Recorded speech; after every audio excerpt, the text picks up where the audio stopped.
This is the SP-111, potentially the endgame layout for having one of the most versatile layouts I have seen in a while. A split southpaw full-size keyboard. Could I ask for more? No, not really. In a world filled with mostly 60% keyboards that look the same, this thing is a breath of fresh air. I bought this as an in-stock item after the group buy was finished and picked it up for about $500. So it was pricey, but very much worth it for the practicality and uniqueness, to me at least. So for the build, I'm using some Roselios switches, which is very pleasant as a silent linear switch. I'll be lubing them with Krytox 105 as these do not need a thick lube application. The switch overall doesn't need a lot of work to begin with, which is nice since this board will be using over 100 switches. For the stabilizers, I went with C3 in the teal colorway, which will match nicely with the board, but that won't matter since it's not visible. I lubed the stab housing with Krytox 205 grade 0 and the wire with dielectric grease. And I made this build a couple months ago, so this was before I discovered the Holy mod and using some other Krytox lubricants on the wire instead of just dielectric grease. However, for the most part, I think the stabs turned out okay and good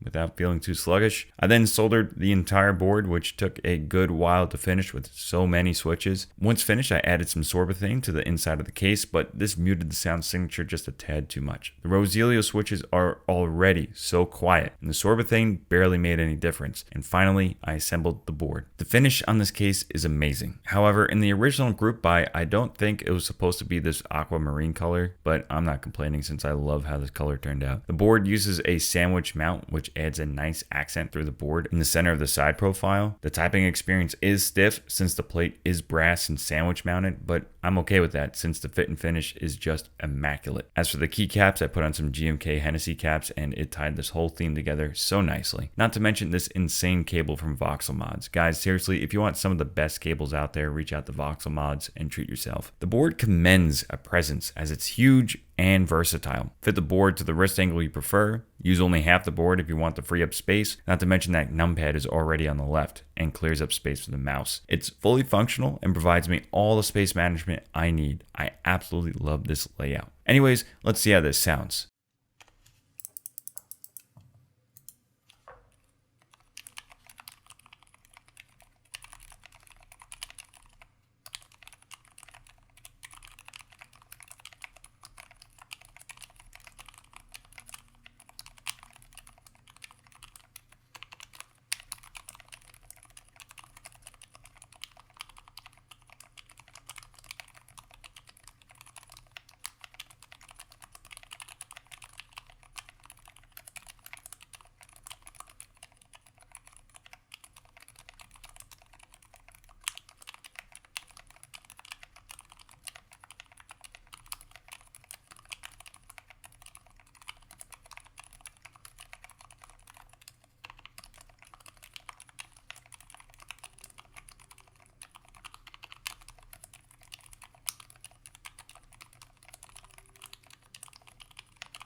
So quiet.